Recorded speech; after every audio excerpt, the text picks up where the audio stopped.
Okay, so the cross ratio. Um, One of the things that we note about affine transformations is that they preserve the ratios of line lengths. So if you take 3 points along a line, so 3 collinear points, and you take the ratio of the lengths between any two segments of it, then after you perform an affine transformation, those the images of those points are still in the same line, and they satisfy the same. They have the same ratio. So for A, B, C collinear,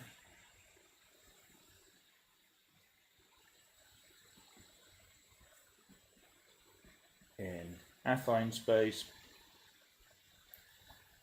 we have, so this is a vector between A and B, this is a vector between B and C, and the ratio of those two values, this is the same after applying an affine transformation.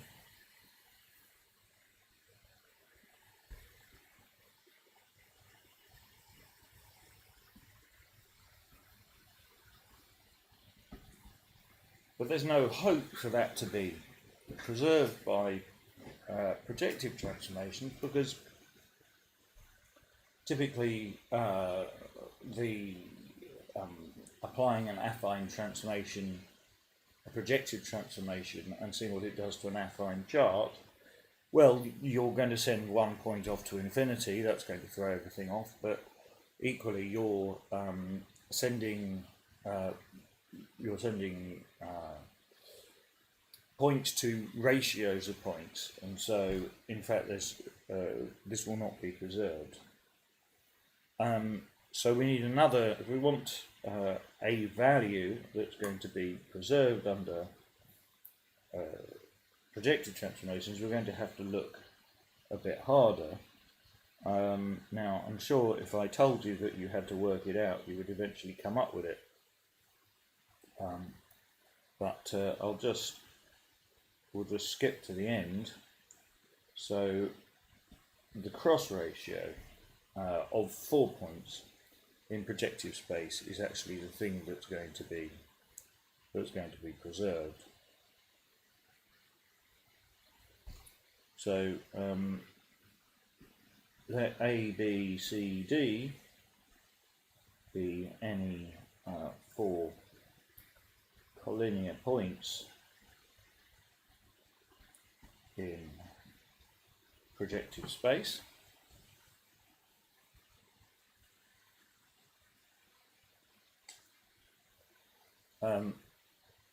And since they're collinear, we can certainly find some affine chart that contains all of them,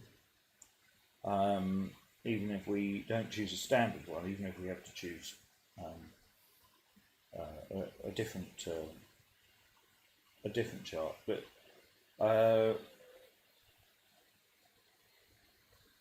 so then the cross ratio is given by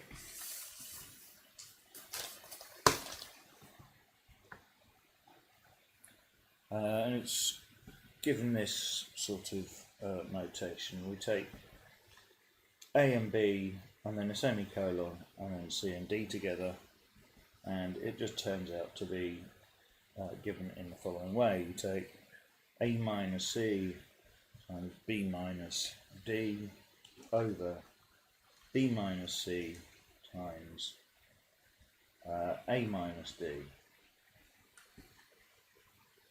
Okay. Now, as long as you have an A, B, and a C and a D on the top and bottom, then this is going to work, but this is the formula that you're supposed to know. Of course, it will be in your notes, and you can take those into the exam, so you won't have to remember that. Just a remark that I'm not going to write out, but When you go back to the definition of collinear points here, these are multiples of the same vector because they're collinear, and so it makes sense to take a ratio of them.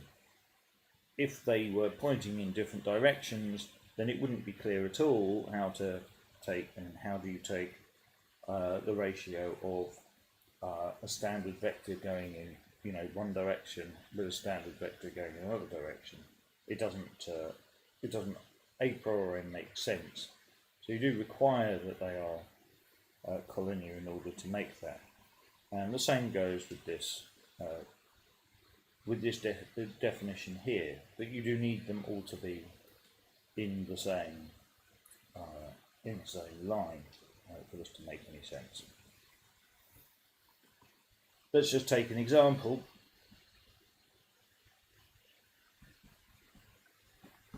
So we'll just calculate a cross ratio. So we're going to let, these are all going to be points, projective points in P2, so the projective plane.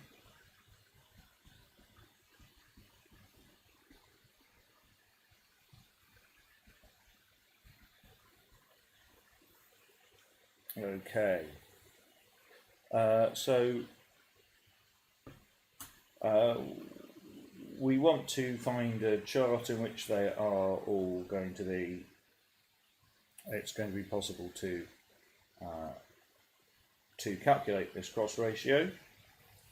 And an obvious chart to use here is the first affine chart, because all of the coordinates of in here are just 1, so we don't have to do any division, we can just delete the first point. So in the first affine chart, so this is A21, these points are A 0, 0, B is 1, 1, C 2, 2, and D 3, 3, and fairly clearly these are all in the same line. They're all in a line through the origin, spanned by the vector B, so all multiples of each other,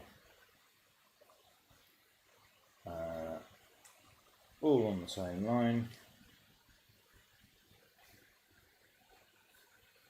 So it makes sense to calculate the cross ratio.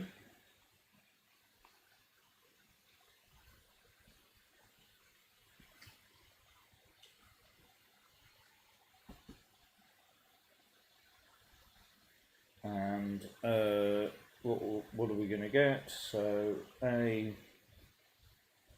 comma B colon C comma D. So we have to do A minus C, which is 2, 2,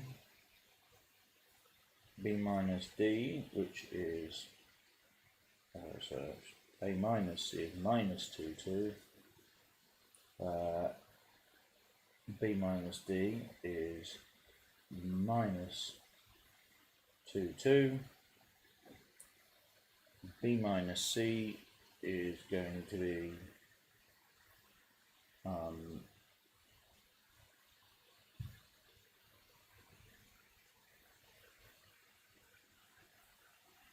B minus C is going to be minus 1, 1, and A minus D is going to be minus 3, 3. So all these minuses are going to cancel, and we're going to get 2 here and 2/3 here. So this gives us 4/3.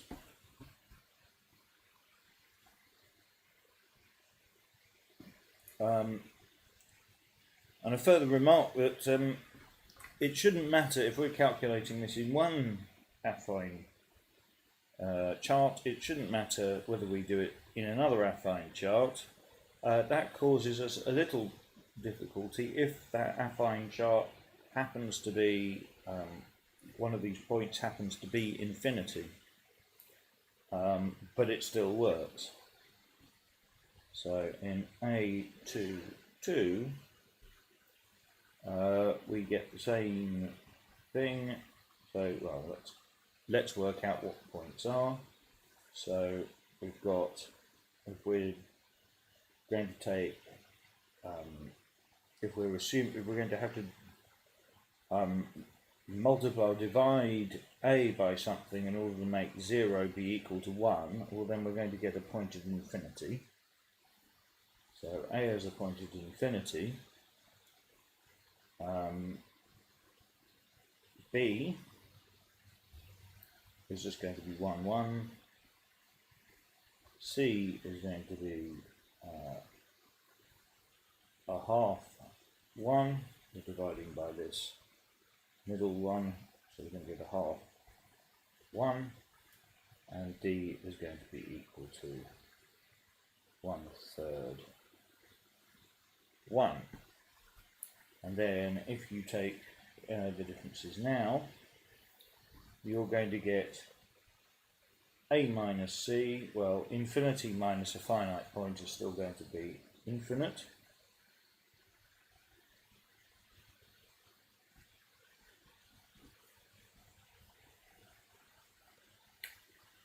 B minus d, in this case, is going to be 2/3 0. And then on the bottom, so we've got b minus c and a minus d. B minus c gives us a half 0, and a minus d is, for the same reason, just infinity. And then,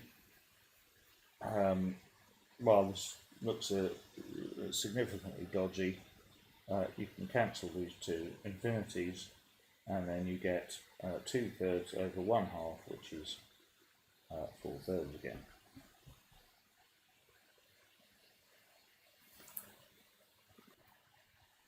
Now we're going to do a somewhat hideous calculation here to prove that, in fact, the cross ratio makes sense no matter which,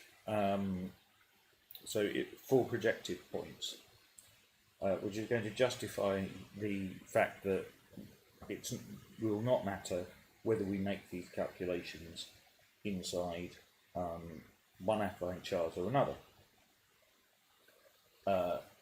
If you think about it, there is always a projective transformation that takes any affine subset of an plus 1, so any n-dimensional plane where we're sort of fixing one of the coordinates at 0, you can rotate that round to another one where one of the coordinates is 0. So that one of the coordinates is 1. So it, as a consequence, we'll see that, in fact, that we've proven that the cross ratio is well defined on any affine chart. So we don't have to kind of resort to slightly unclear calculations like this. So that is the point of proposition 520.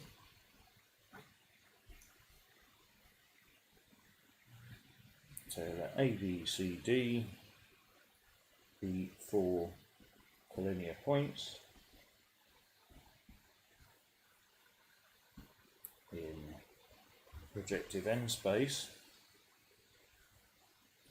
and let T, sending Pn to Pn, be a projective transformation, then the cross ratio of the 4 points is preserved by t.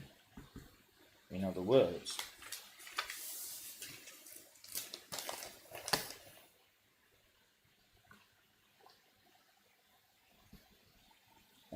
A, B, C, D is going to be equal to T of A, T of B, T of C, T of D, and therefore, in particular,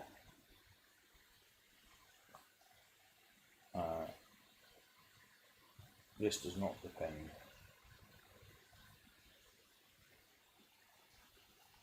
on the affine chart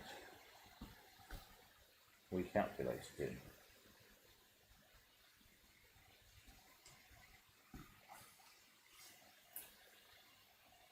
So let's have a proof.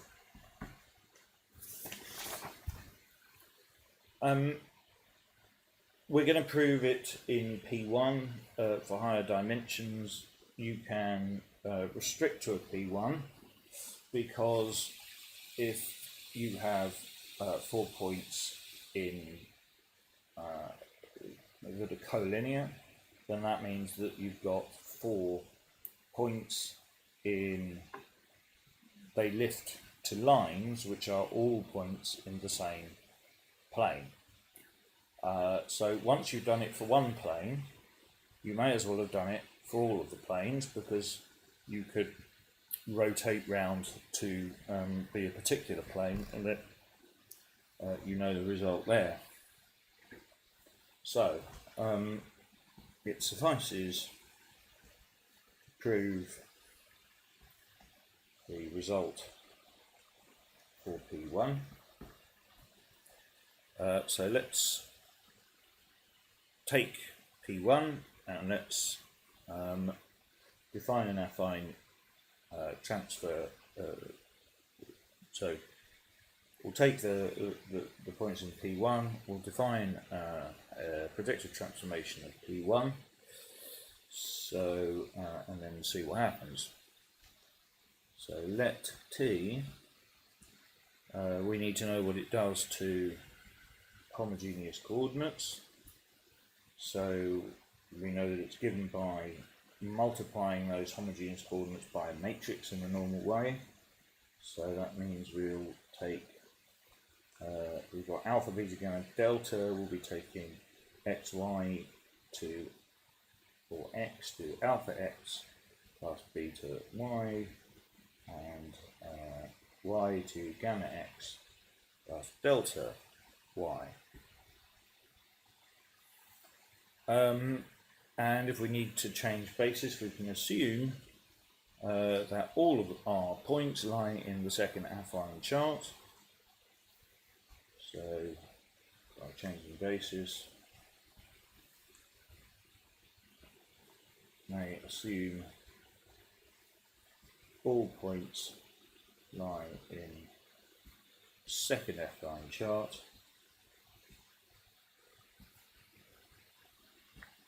So that means that we can divide by y, and so T sends U to, which is representing xy1, so x over y1. U is sent to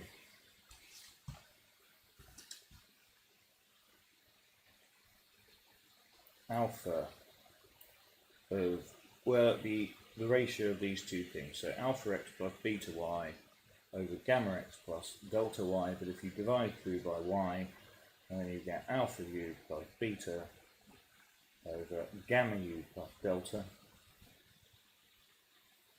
And now we just have to do a horrible calculation. So let UA, UB, UC, UD be the affine coordinate, the different affine coordinates for the points A, B, C, D.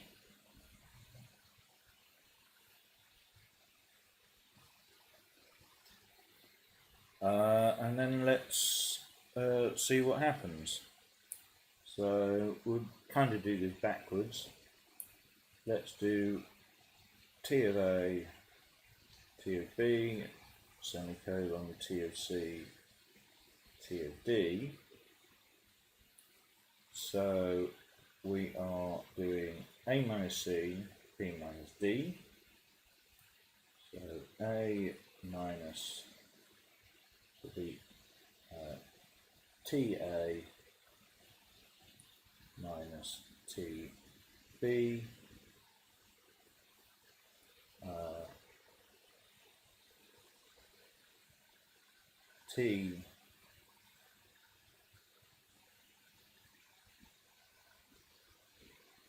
T U of C minus so T A minus C TB minus TD over T of B minus TC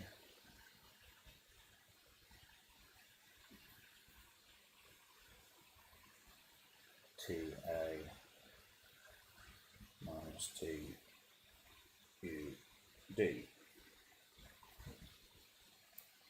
Okay. Right. Well, where does UA get sent to? Well, it gets sent to this ratio, and similarly for UC. So this is where this becomes completely disgusting, but I'll at least start this off. I don't know how much value is really going to be gained by me going through the whole thing, but we can at least start it off so we know what we're supposed to be doing. So this first thing goes to this point,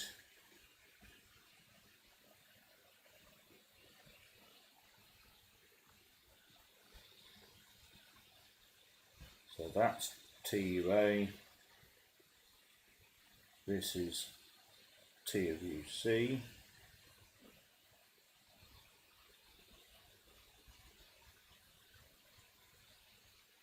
that's the first bracket, and yeah, I really don't have the appetite for going through the whole of this.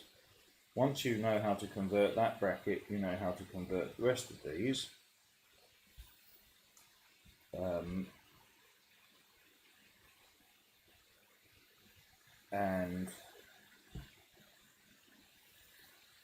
And then it's just going to be a case of multiplying up all the denominators here. And eventually, if you do that, and you can see it done in the notes, then it all magically collapses down to UA minus UC, UB minus UD over UB minus UC, UA minus UD, which is the exact cross ratio that we were looking for in the first place. Okay, and just to repeat the point I made, if you want to do this in higher dimensions, you just have to find some affine plane in which they all, so one affine plane in a dimension higher where all of the different lines live, and then you can use that as an affine chart, that will, well, you can use that as a sort of P1 within inside your higher space, and then use an affine chart inside there where they all live. So that doing that calculation in just one dimensions is enough to deal with the whole lot. Do have a look at that in the notes